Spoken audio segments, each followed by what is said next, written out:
اللہ اللہ اللہ اللہ اللہ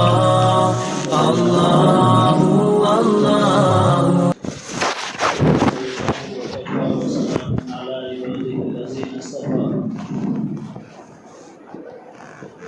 أما بعد أعوذ بالله من الشيطان الرجيم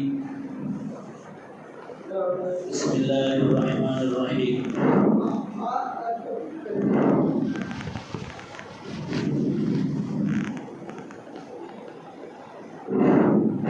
ما أوتيتم من شيء فمتاع الحياة الدنيا وما عند الله خير وأبقى للذين آمنوا وعلى ربهم يتوكلون والذين يجتنبون كبائر الإثم والفواحش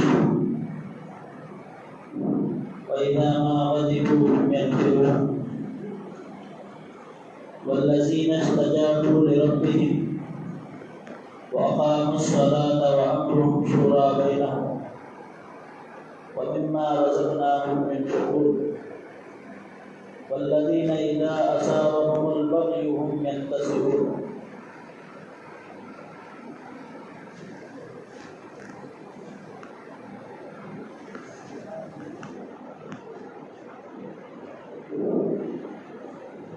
وقال النبي صلى الله عليه وسلم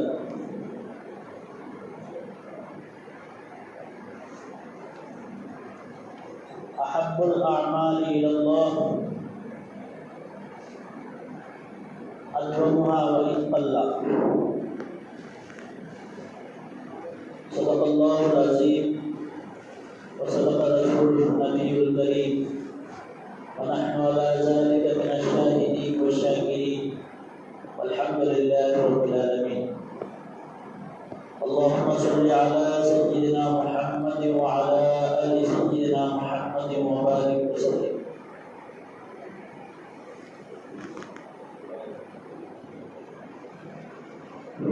قابل احترام بزرگوں اور عزیز دوستوں،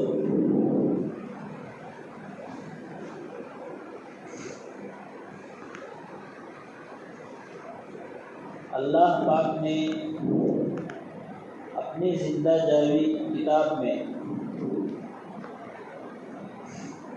معجزانہ اور بلیغ اسلوب میں فرمایا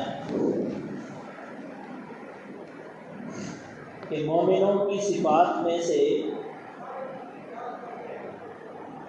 یہ بات ہے کہ وہ اپنے رب پر بھروسہ کرتے ہیں، اپنے رب پر بھروسہ کرتے ہیں، بڑے بڑے گناہوں بدکاریوں سے بچتے ہیں، غصے کے وقت لوگوں کو معاف فرما دیتے ہیں، معاف کر دیتے ہیں، اپنے رب کی بات مانتے ہیں، نماز قائم کرتے ہیں، دین و دنیا کے معاملات میں آپس کے مشورے کے بعد ہی کوئی قدم اٹھاتے ہیں، اور ہمارے عطا کردہ رزق میں سے یعنی جو کچھ انہیں دیا گیا اس میں سے خرچ کرتے ہیں، اور جب ظلم و جور کا شکار ہوں تو انتقام لیتے ہیں، اور جو کچھ اللہ کے یہاں ہے وہ بہتر ہے اور باقی رہنے والا ہے، یعنی دنیا کے مقابلے میں دنیا کی جو نعمتیں ہیں وہ ختم ہونے والی، دنیا کی نعمتیں ختم ہونے والی،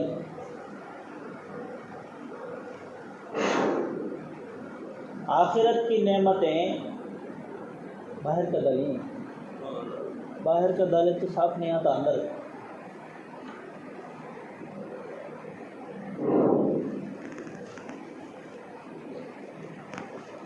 دنیا کی جو نعمتیں ہیں وہ دنیا تک محدود ہیں، جیسا کہ گزشتہ سے پیوسا جمعے میں بھی تفصیلی آپ کے سامنے بات آئی کہ دنیا کی جو نعمتیں ہیں وہ نعمتیں فانی ہیں، اور آخرت کی جو نعمتیں ہیں وہ باقی ہیں۔ یعنی آخرت کی نعمت جب ایک بار انسان کو ملتی ہے تو اس سے واپس نہیں لی جاتی، اس سے چھینی نہیں جاتی۔ ایک مرتبہ جو جنت میں چلا گیا وہ دوبارہ جنت سے نکالا نہیں جائے گا، کہ اللہ کا وعدہ ہے، ان وعد اللہ حق، اللہ کا وعدہ سچا ہے، اور اللہ اپنی زبان سے مکرتے نہیں ہیں۔ لا تبدیل لکلمات اللہ، اللہ اپنی بات سے، اپنے وعدے سے مکرتے نہیں ہیں، پھرتے نہیں ہیں۔ تو آخرت کی نعمتیں باقی رہنے والی، دنیا کی نعمتیں اگر کسی کو کوئی نعمت ملتی ہے تو وہ نعمت اس سے چھینی بھی جاتی ہے، جیسا کہ آپ لوگوں کو بارہا کا اس پر مشاہدہ بھی ہے۔ بہت ساری نعمتیں ایسی ہوتی ہیں جو دنیا میں جسے واقعی مقدار میں ملتی ہے، لیکن بعد میں وہ نعمت اس سے چھین لی جاتی ہے۔ صحت کی جو نعمت ہے وہ بھی بہت سارے لوگوں کو عطا کی جاتی ہے، پھر چھین لی جاتی ہے۔ مال کی نعمت عطا کی جاتی ہے، وہ اس سے چھین لی جاتی ہے۔ اولاد کی نعمت عطا کی جاتی ہے، وہ اس سے چھین لی جاتی ہے۔ اور عہدے کی نعمت، اقتدار کی نعمت بھی بہت سارے لوگوں کو اللہ تعالیٰ دیتے ہیں، پھر جب وہ اس منصب کے قابل نہیں رہتا، جب اس کی سرکشی، ظلم و زیادتی عام ہو جاتی ہے، زیادہ ہو جاتی ہے، تو وہ نعمت بھی اس سے اللہ چھین لیتے ہیں۔ تو اس سے پتہ چلتا ہے کہ دنیا کی جو نعمت ہے وہ واپس لی بھی جا سکتی ہے، چھینی بھی جا سکتی ہے۔ اگر ولو بالفرض یہ مان بھی لیا جائے کہ دنیا کی نعمت بھی چھینی نہیں جاتی، دنیا کی نعمت بھی باقی رہتی ہے، تو یہ کب تک ہے؟ جب تک وہ مر نہ جائے۔ جب انسان ختم تو انسان کے اندر جتنے بھی نعمتیں ہیں وہ سب ختم، یہاں تک کہ سانس جیسی بڑی نعمت جس سے وہ زندہ ہے، جس سے وہ چل رہا ہے، پھر رہا ہے، کھا رہا ہے، پی رہا ہے، سو رہا ہے، ساری آسائش و آرام اور یہ ساری جو نعمتیں دیکھ رہا ہے، وہ ایک صرف سانس کے بل بوتے پر ہے۔ جب وہ نعمت ختم ہوتی ہے تو دنیا کی ساری نعمتیں ختم ہو جاتی ہیں، سب چھوڑ چھاڑ کر اللہ کے حوالے ہو جاتا ہے۔ اس کے قریبی رشتہ دار، یہاں تک کہ اس کے بال بچے، بیوی تک بھی اسے مردے کا نام دیتی۔ مرنے کے بعد یہاں سے مردے کو اٹھاؤ بولتے، میرے شوہر کو اٹھاؤ نہیں بولتے، میرے باپ کو اٹھاؤ نہیں بولتے، میرے بیٹے کو اٹھاؤ نہیں بولتے، مردے کو اٹھاؤ بولتے۔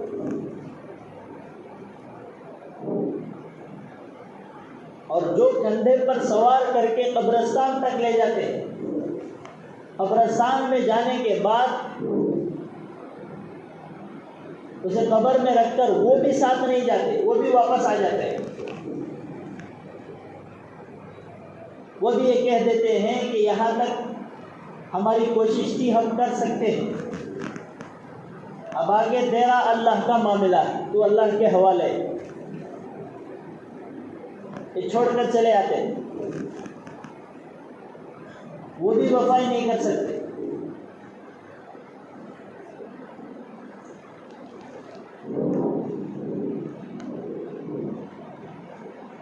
تو اس آیت کریمہ میں ایک لفظ ہے ینتصرون، آخر میں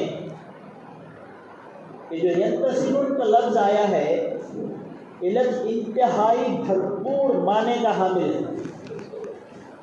اس میں بہت گہرائی ہے۔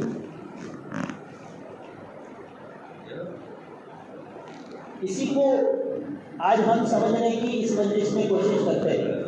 دعا فرمائیں کہ اللہ تعالیٰ مجھے صحیح کہنے اور آپ کو بہت سماعت فرمانے کی توفیق نصیب فرمائے۔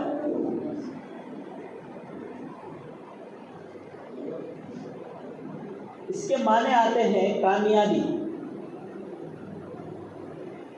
فلاح، غلبہ، فتح مندی، انتقام، دوسروں کی مدد، نصرت، حق و انصاف کی مدافعت وغیرہ. اس طرح کے بہت سارے معنی آتے ہیں اس ایک لفظ سے. لہذا اب اس کی روشنی میں آیت کا مطلب ہوا جب اہل ایمان کو ظلم و تعدی سے سابقہ ہوتا ہے تو اسے بھرپور انداز میں نمٹتے ہیں، کامیابی حاصل کرتے ہیں، ظالموں پر فتح پاتے ہیں، غلبہ و سربلندی کا رویہ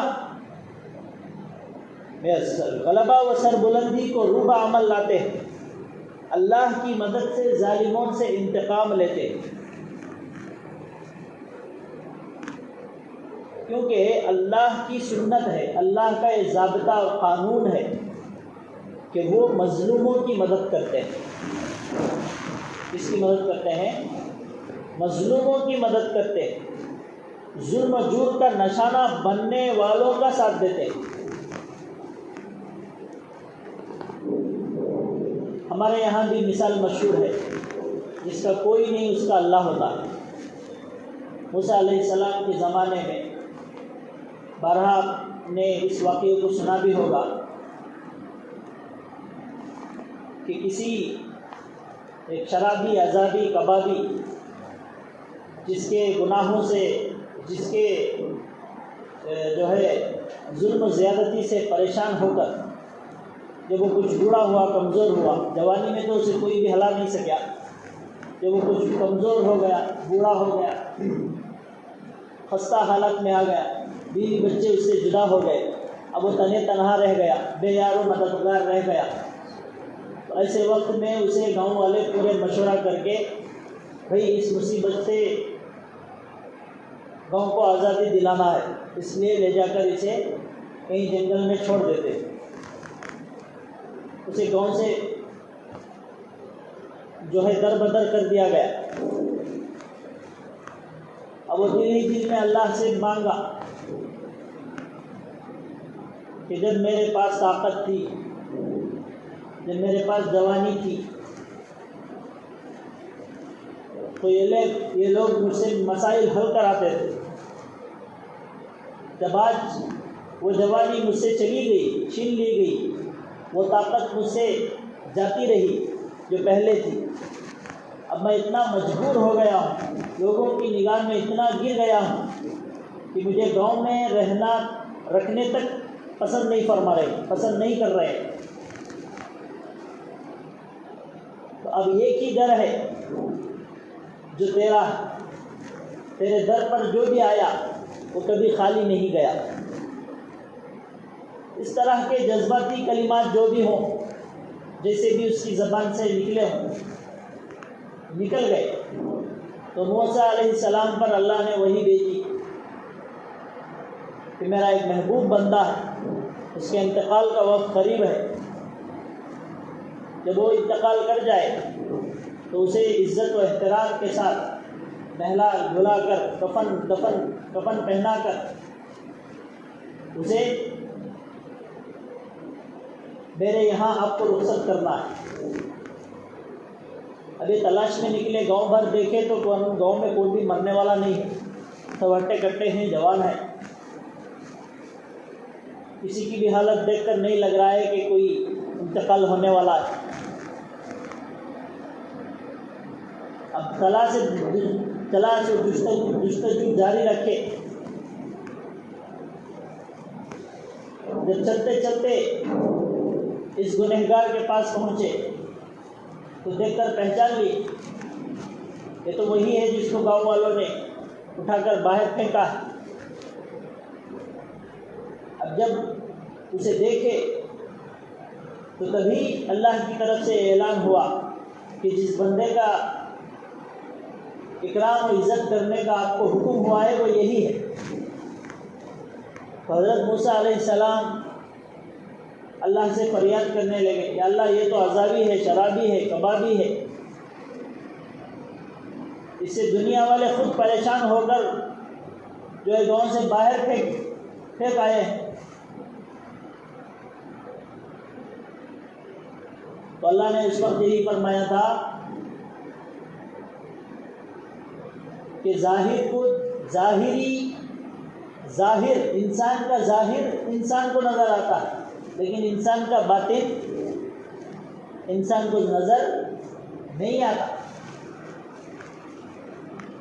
اگرچہ کہ یہ گنہگار ہے، قابل سزا ہے، لیکن اس نے ہمارے در پر آ کر معافی مانگی، اس نے اس در کو پکڑا ہے جس در پر جانے کے بعد ناکام ہونا ممکن نہیں۔ تو حضرت موسیٰ علیہ السلام اس کے انتقال کے بعد اس کا کفن دفن کا انتظام کر کے، اس کا جنازہ وغیرہ کا اہتمام کر کے لے جا کر دفن کرتے۔ کہ جس کا کوئی نہیں ہوتا اس کا اللہ ہوتا ہے۔ ظاہری طور پر دنیا میں کبھی کبھی ایسا لگتا ہے کہ بھئی اللہ کو ماننے والے بھی بہت پریشانیوں میں گھرے ہوتے ہیں، مبتلا ہوتے ہیں۔ یہ چیز میں آپ کو بتاؤں کہ دنیا کا پیٹ پریشانیوں کا گھر ہے، ماں کا پیٹ تنگی کا گھر ہے۔ دنیا کا پیٹ پریشانیاں اور مصیبتوں کا گھر ہے۔ یہاں انبیاء کو پریشانی آئی تو ہم اور تم کون سے کھیت کی مولی؟ تو دنیا کا یہ اصول ہے، ضابطہ ہے۔ انسان کو تکلیف پہنچنا، مصیبتیں آنا، خوشی آنا، صحت آنا، بیماری آنا، یہ سب دنیا کے نظام میں سے ہے، اسے نہیں بدل سکتے۔ تو حالات کتنے بھی برے ہی کیوں نہ ہوں، لیکن جب ایک مسلمان اللہ پر پکا سچا بھروسہ کرنے والا، اللہ پر اپنے معاملات کو اللہ کے سامنے رکھنے والا، کبھی ناکام نہیں ہوتا۔ یہی قرآن و سنت کی تعلیم ہے، یہی ہمارے نبی جناب محمد رسول اللہ صلی اللہ علیہ وسلم دنیا میں تعلیم دینے کے لیے، اسی بات کی تعلیم دینے کے لیے دنیا میں تشریف لائے۔ حالات سے گھبرانا نہیں۔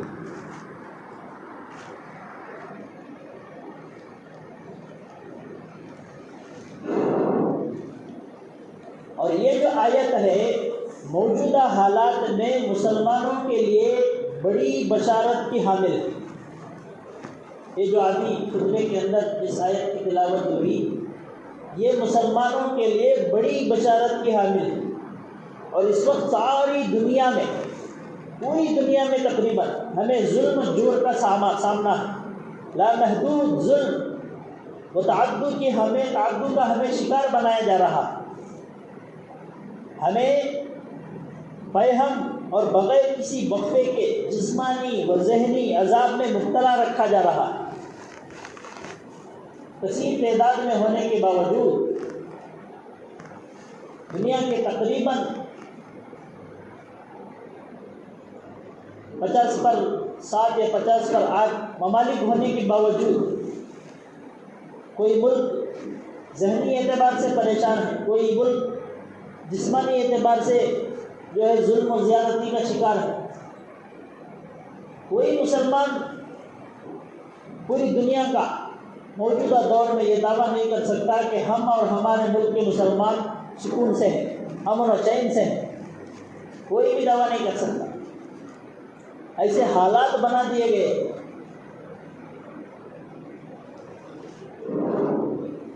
ہمیں ہر طرف سے گھیرا جا رہا ہے اور ہر طرف سے ہمارا پیچھا کیا جا رہا ہے۔ ظالم طاقتیں، کفر و شرک کی جو طاقتیں ہیں، یہ ایک منٹ بھی، ایک موقع بھی ایسا نہیں گواتے جس سے وہ مسلمانوں کو تکلیف دیا جا سکے۔ تکلیف دیا جانے والا کوئی بھی موقع اپنے ہاتھ سے نہیں گواتا۔ کسی نہ کسی بہانے سے تقریباً پوری دنیا کا یہ حال ہے، صرف ہمارے ملک کا نہیں۔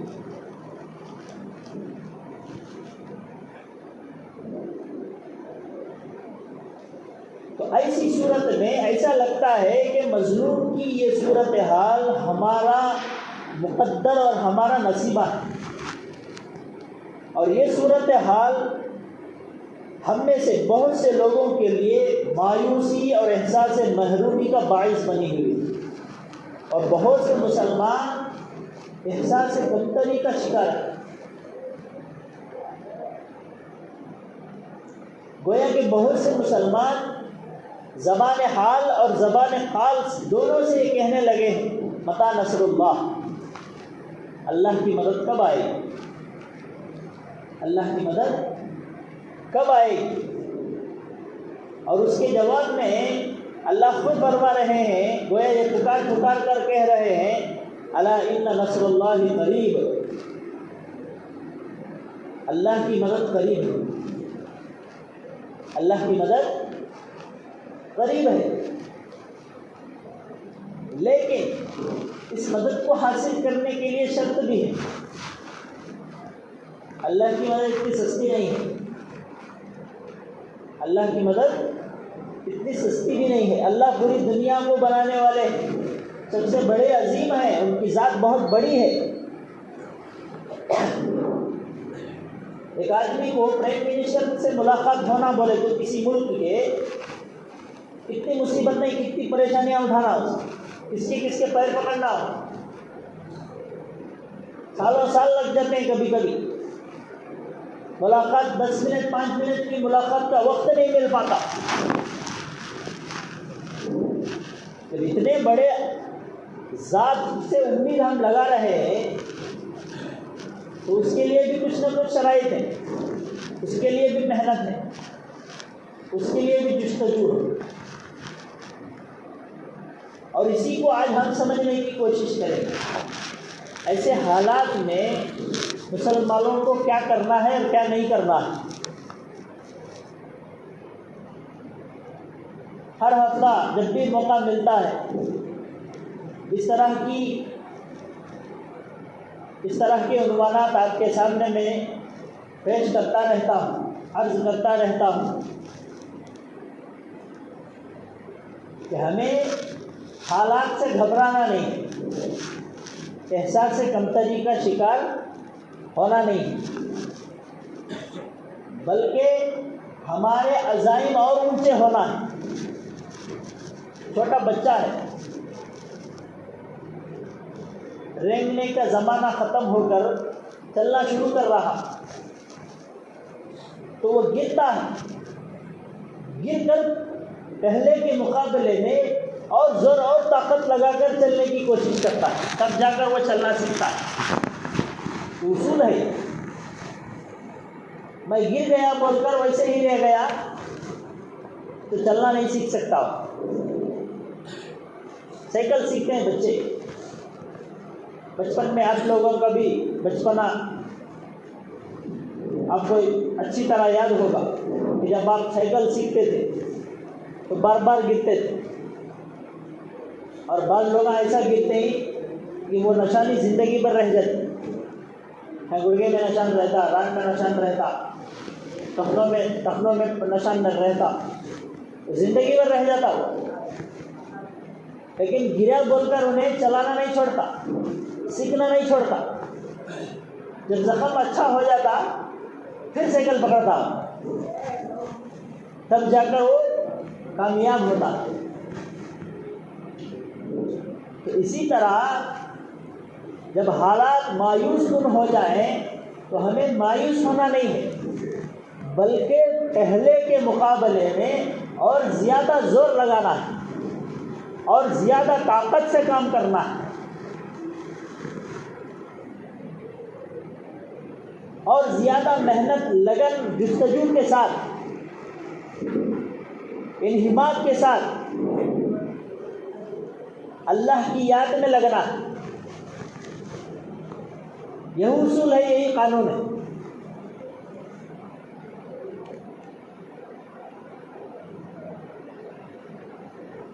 بلا شبہ اللہ کی یہ سنت رہی ہے کہ اللہ تعالیٰ مظلوم کا ساتھ دیتا، ظالم کا ساتھ نہیں دیتا، مظلوم کا ساتھ دیتا. جیسے جنگ بدر میں پورا شہر 313 پر ٹوٹ پڑا تھا، لیکن اللہ کی مدد آئی، اللہ کی نصرت آئی تو فتح ہوئی، کامیاب ہوئی.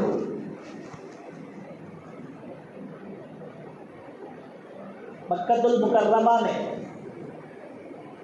سووں کی مورتیاں تھیں. کسی مسلمان کو، کسی ایمان والے کو اندر جانے کی بھی اجازت نہیں تھی. لیکن جب مکہ فتح ہوا تو جس کعبے میں، جس مکے میں ہزاروں سال سے گھنٹیاں بجتی تھی، پوجا ہوتا تھا، ایسے ماحول میں اللہ کی صدائیں گونجی، اللہ اکبر کے نعرے بلند ہوئے.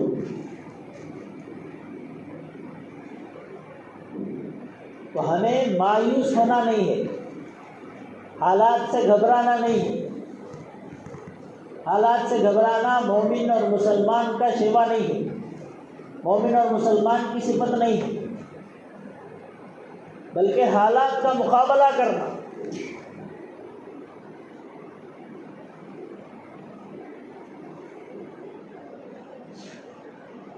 اور یہ بھی ہو سکتا ہے کہ یہی صورت ہماری فتح مندی ہو اور ہمارے غلبے اور ہماری بھرپور کامرانی و شادمانی کا یقینی پیام بن جائے.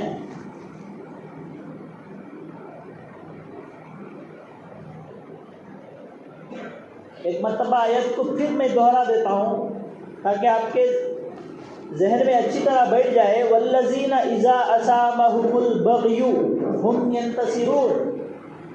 وہ لوگ جب ان پر کوئی چڑھائی کرتا ہے، جب ان پر کوئی ظلم جور کرتا ہے تو وہ بدلہ لیتے ہیں.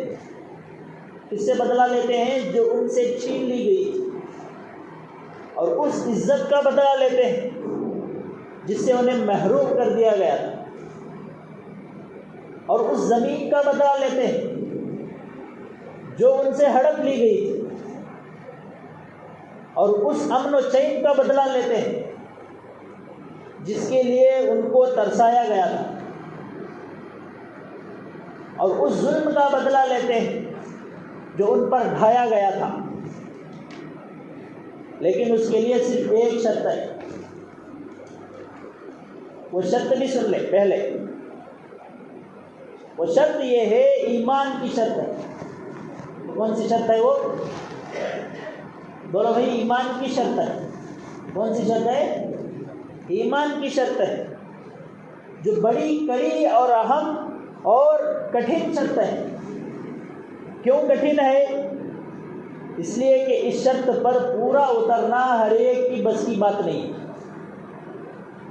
اس کو دعویٰ، ریاکاری، سینہ زوری، فخر و مباحات کے سرمایوں، قوت بازو، دھوکہ دہی، ہیلا سازی، بہانہ بازی، یہ سب کر کے اسے حاصل نہیں کیا جا سکتا.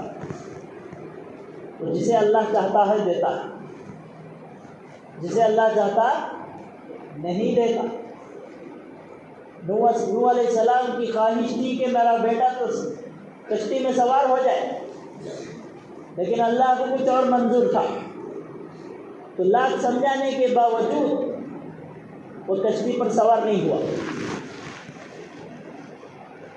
حضرت نوح علیہ السلام نے اللہ سے عرض کیا، اے اللہ وہ تو میرے اہل میں سے، آپ نے تو وعدہ کیا تھا کہ آپ کو اور آپ کے اہل کو ہم اس سیلاب سے، اس طوفان سے بچائیں گے. ان وعد اللہ حق، آپ کا وعدہ سچا ہے. اللہ نے فرمایا انہ لیس من اہلک، وہ تمہارے اہل میں سے نہیں ہے. یہاں اہل سے مراد ایمان والا ہے. وہ ایمان نہیں لایا، اس وجہ سے وہ تمہارے اہل میں داخل نہیں ہے. جب تمہارے وہ اہل میں داخل نہیں ہے تو اس طرح کی درخواست کرنا بھی آپ کے لیے گستاخی ہے۔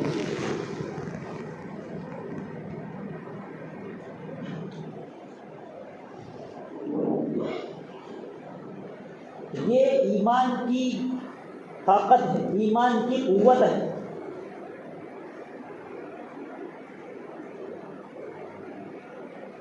ایمان کا واقعی وجود ہی ایک انسان کے ہر درد کی شافی دوا اور ہر مسئلے کا مکمل اور کافی حل ہے۔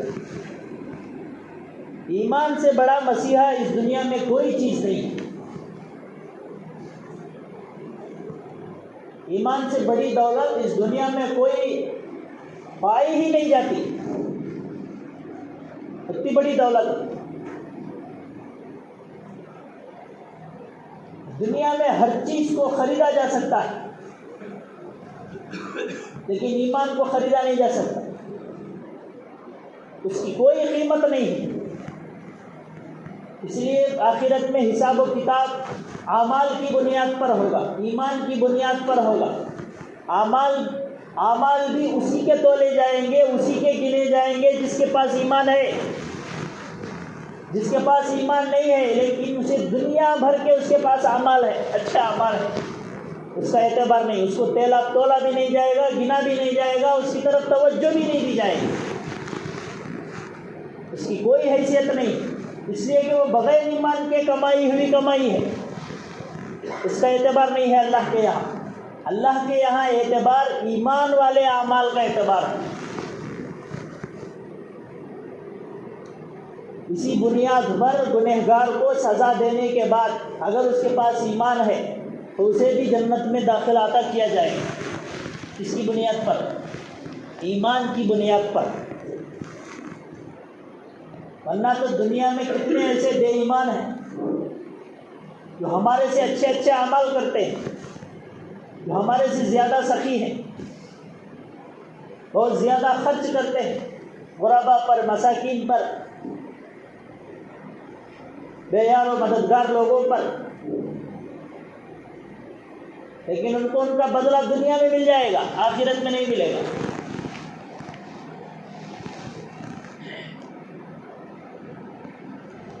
اس کی ایک مثال میں آپ کو دیتا ہوں۔ آج کے عنوان کا، ہمارے پورے عنوان کا خلاصہ یہی ہے کہ جیسا کہ اس سے پہلے آپ کے سامنے یہ بات رکھی گئی، عرض کیا گیا کہ پوری دنیا کے طاقتیں، باطل طاقتیں، چاہے وہ کفر والے ہوں یا شرک والے ہوں، لیکن یہ اور طرح کے ہوں، پوری دنیا کی طاقتیں مل کر مسلمانوں کو اور اسلام کو نقصان پہنچانے کی کوشش برابر جاری رکھے ہوئے، لیکن ہمارے میں یہ کمزوری ہے کہ ان کے پاس نہ ایمان ہے، نہ ان کے پاس حقیقی خدا ہے، نہ ان کے پاس اللہ کی مدد آنے کی کوئی صورت و شکل ہے، لیکن اس کے باوجود وہ اسلام اور اسلام کے ماننے والوں کو مٹانے کی بھرپور کوشش میں لگے ہوئے ہیں رات دن۔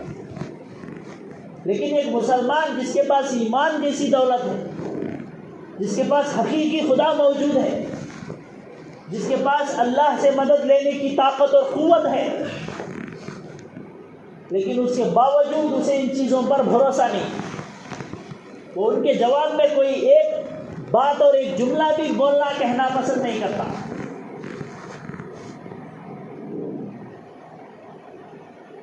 ہر بات میں ان کی موافقت کرتا ہے، بجائے مخالفت کرنے کے موافقت کرتا ہے۔ جو وہ کہتا ہے وہ اسے پسند ہے، جو وہ کرتا ہے اسے یہ پسند ہے۔ مغربی تہذیب میں ڈوبے ہوئے ہیں، جبکہ یہ اچھی طرح مسلمان کو معلوم ہے کہ پوری دنیا میں جو ہے یہودی سب سے بڑا اسلام اور مسلمانوں کا دشمن ہے، لیکن آج ہماری پوری زندگی کا خلاصہ یہودی بن چکا ہے۔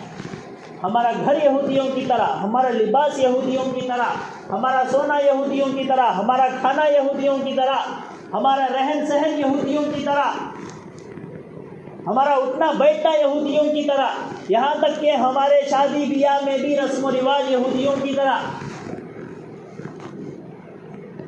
پھر امید اللہ سے ہے کہ اللہ آئے گا، لڑے گا، ہمیں فتح و نصرت دے گا۔ یہ بے وقوفی نہیں ہے بلکہ دیوانگی ہے۔ یہ ایسا کہنا، ایسی سوچ رکھنا کیا ہے؟ اس کے عقل کے ٹھکانے میں نہ ہونے کی علامت ہے۔ اس کی عقل ٹھکانے میں نہیں ہے۔ جو غیروں کی اتباع کرے اور مدد اور نصرت اللہ سے چاہے۔ اللہ ہم سب کو بچائے، اللہ ہم سب کی حفاظت فرمائے، اللہ تعالی ہم کو عقل سلیم عطا فرمائے۔ تو ان کے پاس حقیقی خدا نہیں ہونے کے باوجود وہ برابر اپنے کام میں لگے ہوئے ہیں۔ ہم اپنے شادی بیاہ میں مست ہیں، اپنے رسم و رواج میں مست ہیں،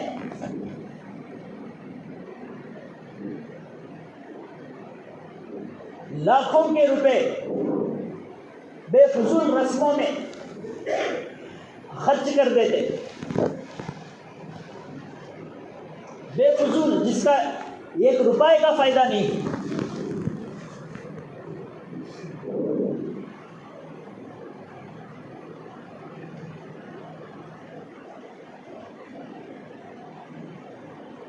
تو ایمان کی دولت ہمارے پاس ہے جس دولت سے بڑی کوئی دولت نہیں ہے۔ اگر اس دولت پر، اس دولت والوں کے پاس اللہ کی مدد آنا ہے تو یہ جو دولت ہے اس دولت کی قدر بھی ہونا ہے، اس نعمت کا شکر بھی ہونا ہے۔ اس نعمت کا شکر کیا ہے؟ 100% دین پر عمل کرنا، 100% نمازی بن جانا، 100% اللہ کا ولی بن جانا، ہر معاملے میں اللہ سے رجوع ہونا۔ جس طرح پوری دنیا کے لیے صحابہ مثال بنے، اس طرح کی اگر ایک مسلمان کی 100% زندگی ہو گئی تو دنیا کی کوئی طاقت ایسی نہیں ہے جو ہمیں مجبور کر سکے، جو ہمیں ظلم کا شکار بنا سکے۔ تو اس لیے آج بھی ہمارے پاس وقت ہے، آج بھی ہمارے پاس موقع ہے کہ ہم پورے جوش و خروش کے ساتھ، پوری توانائی کے ساتھ اور پورے عزم و استقلال کے ساتھ اللہ کی طرف رجوع ہو جائیں، اللہ کو ماننے والے بن جائیں۔ یہ 2 رنگی زندگی سے ہم کبھی بھی کامیاب نہیں ہو سکتے۔ اگر کامیابی ہمیں چاہیے تو یہ 2 رنگی زندگی چھوڑنا ہے، اللہ کی طرف رجوع ہونا ہے۔ تو کریں گے نا ابھی انشاءاللہ۔ اللہ ہم سب کو عمل کی توفیق نصیب فرمائے۔ اور اسی طرح ایک موضوع ہی کا حصہ ہے، وہ یہ ہے کہ جیسے کہ آپ حضرات کو معلوم ہے کہ 22 جنوری کو جس مسجد کو توڑ کر جو مندر بنائی گئی تھی، اس مسجد کا افتتاح ہے 22 جنوری کو، اور اس میں ہمارے ملک کے پرائم منسٹر صاحب کا یہ اعلان ہے کہ بھئی اس دن تھالیاں بجائی جائیں اور اور کیا بولے سو تھالیاں بجائے جائیں اور دیے جلائے جائیں، چراغ جلائے جائیں۔ آپ حضرات کو معلوم ہونا چاہیے کہ ہم مسلمان ہیں، ہمارا ایمان اور عقیدہ اللہ پر ہے۔ ہم بجائے اللہ کے علاوہ ہم کسی اور کو اس میں شریک نہیں کر سکتے۔ اگر ایسا کوئی کرتا ہے تو وہ دائرۂ ایمان سے، دائرۂ اسلام سے خارج ہو جاتا ہے۔ تو اس لیے تمام مسلمانوں کو اس طرح کے اعمال اور افعال سے بچنے کی بھرپور کوشش کرنی چاہیے۔ اور ہمارے شہر کرناٹک کے بہت بڑے مشہور جانی و مانی شخصیت حضرت مولانا مفتی محمد شعیب اللہ صاحب مفتاحی دامت برکاتہ، ان کا ایک پیغام بھی ہے، وہ یہ ہے کہ 22 جنوری کو جس طرح پورے مشرک ایک جگہ جمع ہو کر جو ظلم و زبردستی اور ظلم و جور کے ساتھ جس زمین کو، جس اللہ کے گھر کو قبضہ کر کے وہاں پر مندر کی تعمیر کر کے اس میں پورے جوش و خروش کے ساتھ جس طرح وہ لوگ اپنی جو مشرکانہ رسمیں ہیں، مشرکانہ عبادتیں ہیں، اسے ادا کرنے کے لیے جمع ہو رہے ہیں، تو ہم مسلمان ہونے کے ناطے ویسے بھی مسلمانوں کے لیے اللہ ہمارے نبی صلی اللہ علیہ وسلم نے فرمایا کہ پوری دنیا مسلمانوں کے لیے اللہ کی بنائی ہوئی مسجد ہے، جہاں چاہے آپ کیا کر سکتے ہیں؟ سجدہ کر سکتے ہیں۔ تو ایسے موقع پر ہم مسلمان ہونے کے ناطے ہماری یہ ذمہ داری بنتی ہے کہ اس دن کم از کم 22 تاریخ کو پورے مسلمان یہ عزم کریں، یہ استقلال کریں کہ ارادہ مضبوط ارادہ کریں کہ 22 جنوری کو 5 نمازوں میں، فجر میں، ظہر میں، عصر میں، مغرب میں، عشاء میں، 5 نمازوں میں مسجدیں بھر دیں۔ جس طرح عید اور جمعہ کے موقع پر جس طرح مجمع ہوتا ہے، اس طرح کم از کم یہ 5 نمازوں میں پورا مجمع، بلکہ اس سے بھی زائد مجمع جوڑنے کی فکر اور کوشش کریں۔ ویسا تو ایک مسلمان کے لیے ہونا تو یہ چاہیے کہ وہ عام دنوں میں بھی ایسے ہی عبادت کرتا ہے جیسے جمعہ میں کرتا ہے۔ جس طرح جمعہ میں وہ مسلمان ہے، اسی طرح جمعہ کے بعد بھی وہ مسلمان ہے۔ جس طرح جمعہ میں نماز فرض ہے، اسی طرح اور دنوں میں بھی نماز فرض ہے۔ لیکن کم از کم ایسے موقع پر، اب جیسا کہ آپ حضرات جانتے ہیں کہ اس کے لیے، اس مسجد کے حصے کو حاصل کرنے کے لیے بہت سارے بڑے بڑے علماء، دانشوران، وکلاء، جتنی کوششیں ان کے ہاتھ میں کرنے کی تھی وہ سب کر چکے۔ لیکن جو چیز ظلماً اور زبردستی اور جو ہے حکومت اور طاقت کے بل بوتے پر جو چھین لی گئی ہے، اب اس کے تو ہم کیا نہیں ہے، مختار نہیں ہے۔ اب وہ سوائے اللہ کے حوالے کے اور ہم کچھ نہیں کر سکتے۔ تو اس لیے کم از کم ہم یہ تو کر سکتے ہیں کہ ہم اپنے اللہ سے فریاد کر سکتے ہیں۔ اس دن پورے لوگ جمع ہو کر جو ہے دعاؤں کا اہتمام کر سکتے ہیں، تلاوت کا اہتمام کر سکتے ہیں، ذکر و اذکار کر سکتے ہیں، تاکہ دنیا والوں کو پتہ چلے کہ ہمارے مسلم طبقے کا تعلق مسجد سے کتنا گہرا اور تعلق ہے۔ کریں گے نا پھر انشاءاللہ، اور اسے اور لوگوں تک پہنچانے کی بھی کوشش کریں، دوست و احباب میں پھیلائیں، تاکہ سب کو اس بارے میں معلومات ہو جائیں۔ کریں گے نا پھر انشاءاللہ۔